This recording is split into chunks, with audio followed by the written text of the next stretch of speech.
Wix Studio, one end-to-end web creation platform for your agency to deliver exceptional work with absolute efficiency. Online visibility is not luck, it's a strategy. Combine SEO, digital PR, and content distribution to grow. Visit adz.com to learn more. This is you without Collaborator. Invisible, just another seagull. And this is you with Collaborator. Get noticed in the AI era.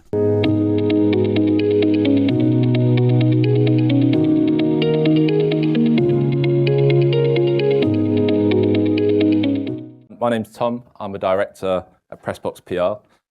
Today I'll be talking to you about AI, which is something I'm sure you'll hear quite a lot over the next couple of days. Hopefully I can offer a slightly different perspective. And ultimately what we're going to be talking about today is how we, as digital PR experts, can use our human superpowers to defeat the robots. First of all, can I get a show of hands in the room, please? Who thinks that AI is a good thing for the future of digital PR?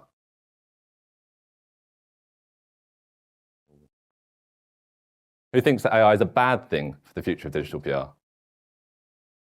And who's still on the fence? Okay, so for those that put their hands up for good thing, unfortunately you're all wrong, and this is why I'm going to prove that. 3 human superpowers. Emotional intelligence, our ability as humans to connect with one another and understand how people feel. Authentic intuition, using our creativity and our minds contextually to put everything into relevance. And relationship building, thinking about how we connect and communicate with one another. Remember these as I move through this talk because I'm going to be referring back to them. I'm going to apply these to 2 particular areas of digital PR. One, how we as digital PR experts can utilize these human superpowers in the changing world of AI and SEO. And secondly, how publishers are adapting to the changing world of AI in SEO. To start with, it's probably worth reflecting on where we are at this point in the evolution of digital PR. Over the past 18 months, we've had several updates and rollouts. We've had core updates, helpful updates, spam updates, you name it. So many updates that even our tools can't keep up with it. It's important to remember, though, that the fundamentals of digital PR haven't changed. Still very much about building great content, aligning it with our brands and clients we're working with, and applying that to which publishers we're targeting to try and build backlinks and coverage. We go back a few years to what maybe a typical digital PR campaign would have looked like and what the priorities were. This is probably somewhere near that. It was very much a case of quantity over quality. It was very much a case of only do follow links work. And ultimately now we know a lot more about how no follows, mentions are all valuable to our pursuit of success in this world. And ultimately, it was more short-term than long-term. Maybe we didn't notice that at the time, but we were thinking about how we build traffic quickly, how we move up the SERPs quickly, and less about that long-term view. Now, if we look at the campaign in 2025, and really sorry for those in the room that are technical SEO people that love their numbers, love their metrics, because this is going to hurt a little bit, you need to start thinking about our brand. When I talk about brand, this is where our emotional intelligence comes in. Who is that end customer, and how are they finding us? What are we best known for? What are people searching for to find us? And ultimately, what are we doing outside of digital PR? Are we thinking about our social channels? What is our visibility like across our whole marketing scheme? And the big question is, who is your audience? A quote from a report from the guys at Hard Numbers, which I really liked. SEO is the bartender serving you the best beer, but GEO is about the bartender making you the best cocktail. This is a really good analogy for where we are at this point in time. It's not just one linear structure to what we're doing in digital PR. It's about thinking about the whole wider marketing effort that we're going to and how everything works in tandem. A case study of a client we've been working with for 3 or 4 years now. Way before this, they were working on their brand. The caveat for this, and for context, this is an affiliate site. Affiliate sites are traditionally very transactional, getting people to sites, getting people to sign up, nothing more than that, really. But what this brand has done is what this client has done is actually built their brand, which we feel has protected them in the SERPs. This is a screenshot of their keywords for the last 4 years, but also if you look at the most recent part of that, there is a plateau, but it's also a stepping stone to build on their branded keywords. You've got to remember, a lot of the traffic dips in recent history, particularly from the updates, has been around non-branded keywords. If you focus on branded keywords, this is where you can gain trajectory. A few ways that they did this. They announced multiple brand sponsorships, ultimately appealing to their existing audience and new audience. They increased organic video content on their socials, own channels, again, trying to engage with who their customers are. Created more on-site news content to tap into what is trending and what ultimately their customers are interested in, particularly also who they partner with. And doubled down on audience-first digital PR, utilizing our skills to create campaigns that matter most to them and matter most to the people that they're trying to engage with. It is less about bringing more people to your site now and more about bringing the right people to your site. But what about the future of digital PR, Tom? You're talking to me about ultimately wider marketing strategies. You're talking to me about trying to expand what we're doing, particularly on social and the rest of that. Well, actually, digital PR is still fundamental in today's work. We look at the biggest factors that correlate to what gets picked up in AI overviews. We've already mentioned brand. Branded web mentions and branded anchors are right at the top of that list. In digital PR campaigns, for the most part, we are sending out branded mentions and branded anchors, funny enough. And if you still don't believe me, 3/4 of websites that get pulled into AI overviews are already ranking on page 1 of Google. Which sites are those? Some of the most authoritative, which have a lot of backlinks being pushed into them. A lot of them are publishers, which again have been utilized by us in digital PR. And ultimately, any site that is credible to the brand and the subject matter that you're working on. If you still don't believe me, 96% of AI-generated citations originate from PR-driven content, organic and paid. And 89% comes from earned media, which is what we do in digital PR. You're probably thinking now, okay, well, look, digital PR is really valuable, I understand that. Why don't we just use AI to automate everything? Why don't we use AI to create the campaigns, to sell to journalists, do the whole shebang? I would just pause for a minute and think about that because I have a few reservations. Not only do we need to think about how we, as digital PR experts, are utilizing AI and adapting to that change in SEO, we also need to think about publishers. Now, over the past 10 to 15 years, publishers have been going through a real struggle. Thousands and thousands and thousands of job cuts. A lot of people have lost their roles and ultimately where they fit into the system and are trying to find new careers now, unfortunately. This is across the UK and US, but also globally. A few reasons for this are a lack of news appetite, ultimately moving social first, general year-on-year revenue losses, particularly during COVID, and of course, the change in technology and utilizing AI for more efficiencies internally.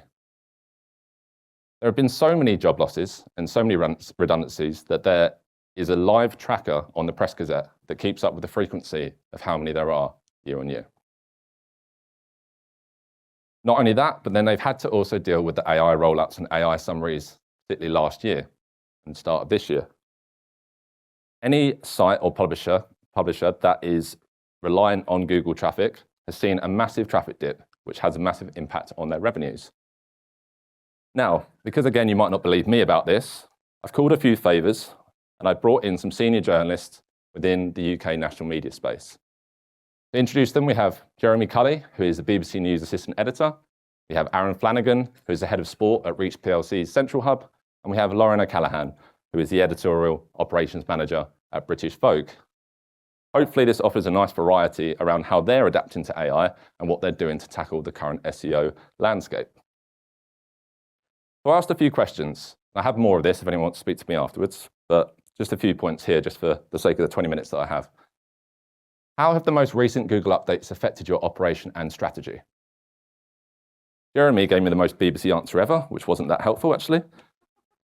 But it comes down to one thing. He's looking for good, newsworthy content that is adding to the operation, which is adding to creating stories for the public interest.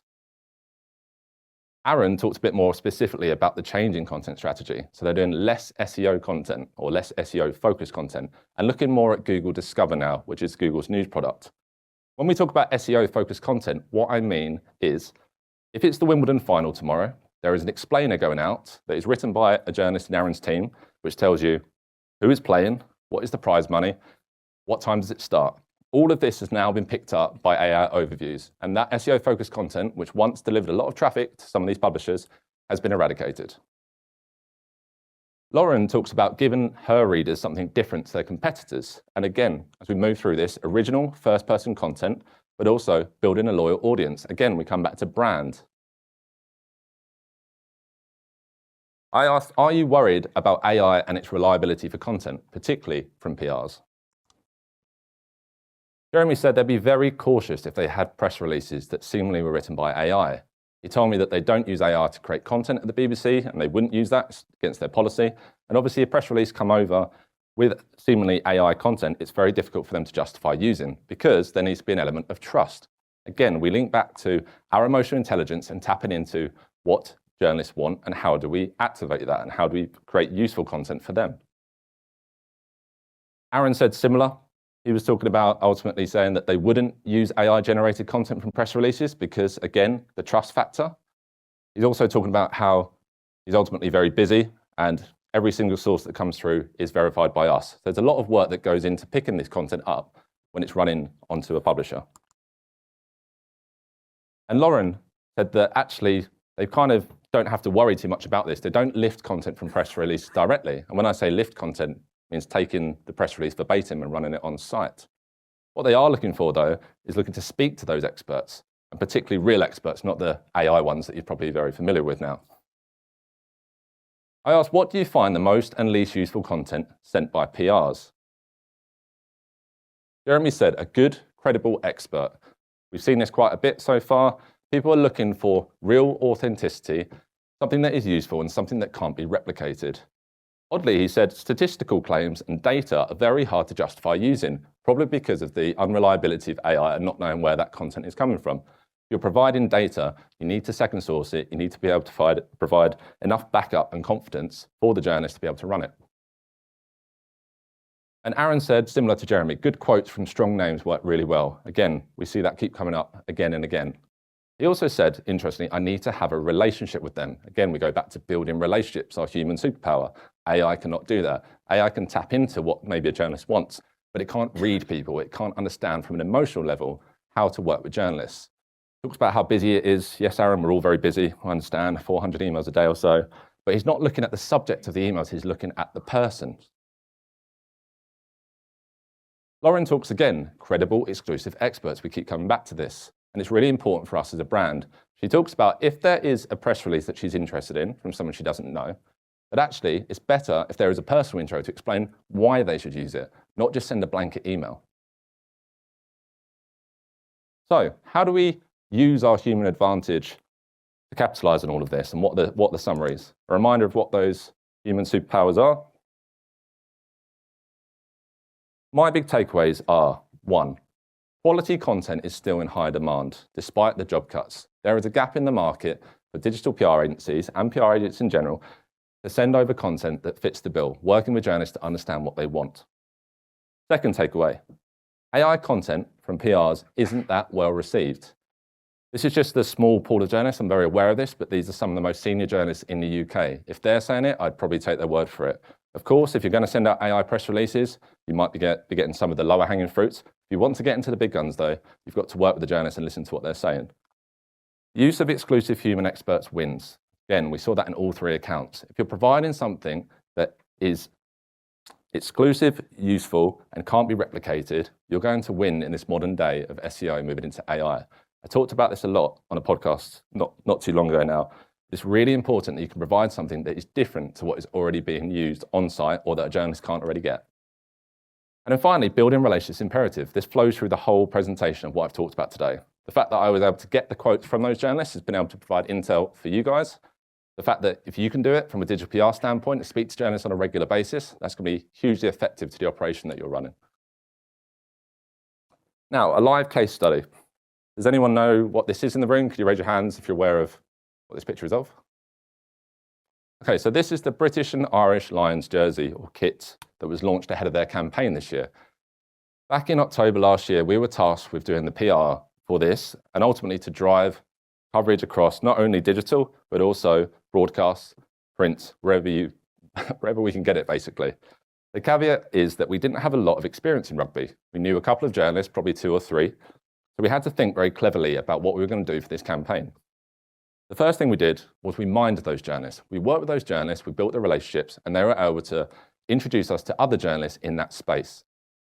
Introduce us to other rugby journalists, those that might be interested, maybe ex-colleagues that worked now at different publications, and ultimately then tap into what they wanted. We then had to use our intuition. We had to think about how can we collectively get all those journalists to cover one thing. What we did, we ran an event.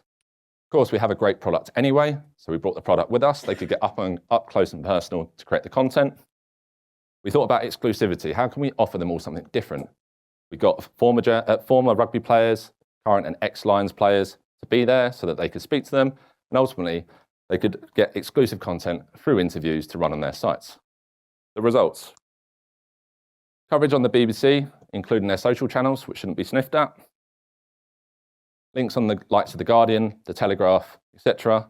Coverage on broadcast, Sky Sports, you name it, the whole shebang. Said that twice now. 30 plus media attendees to the event, which was a mix of those rugby journalists that we tapped into, national journalists, local journalists, using our network as well to create an event that was successful for everyone. 200 plus pieces of coverage, again, across digital, print, and broadcast. And 40 plus backlinks, using the product to our advantage to get backlinks, i.e. linking back to the Canterbury website, but also the exclusivity to our advantage, using that as a trade-off to say, come and speak to these players, and ultimately give us a link in return. Now, my final slide, I've breezed through this. My final slide, as a true ex-journalist, I wanted to give AI the right of response, which, funny enough, works in my favor. This was actually one try. I did this at the end of the presentation after I'd completed everything. I really wanted to see what it said. So I asked AI, or just Google Gemini, can AI be as successful as humans at digital PR? It said, artificial intelligence can be a highly effective tool for digital public relations, automating and enhancing many tasks. However, I like this bit, AI cannot yet be as successful as a human at the core strategic functions of digital PR.